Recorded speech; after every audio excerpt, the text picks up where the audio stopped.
The year is 2018. A video is released online that immediately captures the imagination of the automotive world. It shows a sleek, futuristic semi-truck, the Nikola 1, cruising down a desert highway. The vehicle is silent, emission-free and powerful. It looks like the future of logistics. The caption simply reads, "In motion." For investors, this video was proof. Proof that the age of diesel was ending. Proof that a new company, Nikola Motors, had solved the impossible engineering challenges of hydrogen fuel cells. Proof that the company was worth billions of dollars. But there was a problem. The truck wasn't driving. It wasn't powered by hydrogen. It wasn't powered by batteries. It was powered by gravity. The truck in the video was a hollow shell. To get the shot, engineers towed the truck to the top of a long, shallow hill in Utah, tilted the camera to make the road look flat, and just pushed it. The truck simply rolled down the hill. This is the story of Nikola Motors. It is a story about a company that became worth more than Ford Motor Company without selling a single car. It is a story about a founder who looked at Elon Musk and decided that the hard part wasn't the engineering, but the marketing. It is the story of the greatest optical illusion in corporate history. To understand Nikola, you have to understand Trevor Milton. In the landscape of Silicon Valley wannabes, Milton was the ultimate salesman. He was charismatic, aggressive, and obsessed with social media. He saw what Tesla had achieved, and he wanted a piece of it. Even the name of his company was a calculated theft. Elon Musk took the last name of the famous inventor Nikola Tesla. Trevor Milton took the first name. But while Tesla spent a decade in, quote, production hell, actually building factories and refining battery chemistry, Trevor Milton chose a different path. He chose the path of the render. Milton promised the world everything. He claimed Nikola had developed a revolutionary new battery technology that would change the world, even though they had no battery engineers. He claimed they were producing their own hydrogen fuel at a fraction of the market cost. He claimed they had billions of dollars in pre-orders. The pivotal moment came in 2016 at the unveiling of the Nikola 1. Milton stood on stage in front of a cheering crowd. Behind him was the massive hydrogen truck. He pointed at it and said, "This thing fully functions and works." He talked about the complex drivetrain, the computer systems, the safety features. It was a lie. The truck on stage was not a functional vehicle. It was a pusher, industry slang for a car that has to be pushed around. The gears were missing. The hydrogen tanks were empty. In fact, to keep the screens on the dashboard lit up, they had run an electrical cord from under the stage, up through the tire, and into the cab. It wasn't a truck, it was a prop. But the lie worked. Fast forward to 2020. The world was in the grip of the pandemic, the stock market was behaving irrationally, and retail investors were hunting for the next Tesla. Trevor Milton gave them exactly what they wanted. Nikola went public through a SPAC, a special purpose acquisition company, which allowed them to bypass the rigorous scrutiny of a traditional IPO.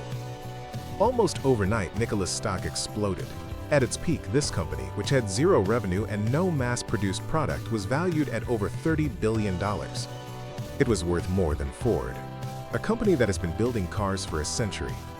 Trevor Milton became a multi-billionaire. He bought a $32 million ranch. He was on the cover of magazines.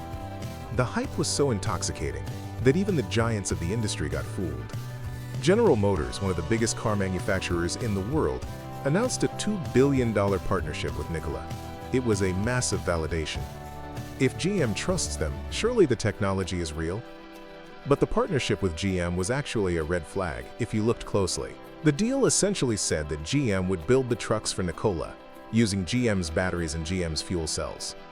If Nikola's technology was so revolutionary, why did they need to use GM's generic parts? The house of cards began to collapse on September 10, 2020. A short-selling firm called Hindenburg Research released a report.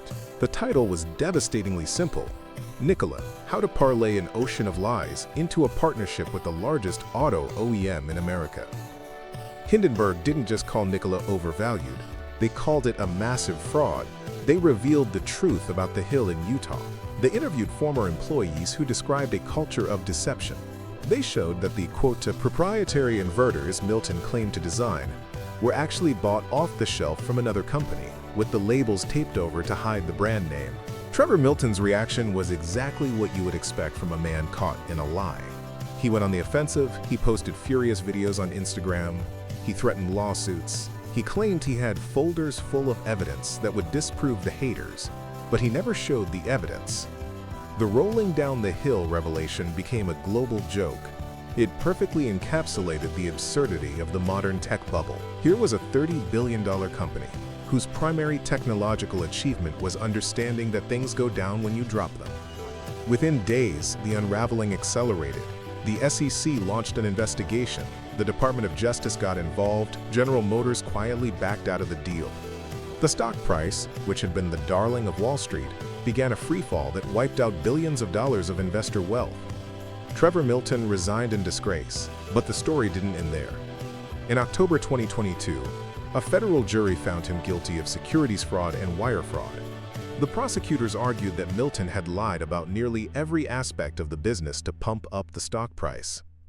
He wasn't just optimistic, he was criminal. During the trial, the details became even more pathetic. It was revealed that after the Hindenburg Report came out, Milton tried to frantically delete old tweets and videos. He was a man who had built an empire on digital noise, trying to erase his own digital footprint. The tragedy of Nikola isn't just about one man's ego. It's about the market's willingness to believe in magic. Investors wanted the dream of clean energy so badly that they ignored the reality of engineering. They mistook a CGI render for a finished product. Real innovation is hard. It involves failure testing and years of burning cash without results. It is messy. Tesla almost went bankrupt multiple times. Rivian struggled with production lines. But Nikola offered a shortcut. They offered the glamour of innovation without the sweat. Today, Nikola Motors still exists, limping along, trying to actually build trucks to salvage some value for the remaining shareholders. But the damage is done. The name Nikola will not be remembered for revolutionizing the trucking industry. It will be remembered for the hill. In the end, gravity was the only thing at Nikola that truly worked. It pulled the truck down the hill, and eventually, it pulled the entire company down to earth. The lesson is expensive but clear. You can fake a video, you can fake a tweet, and you can even fake a stock price for a while. But you cannot fake physics, and you cannot fake the truth forever.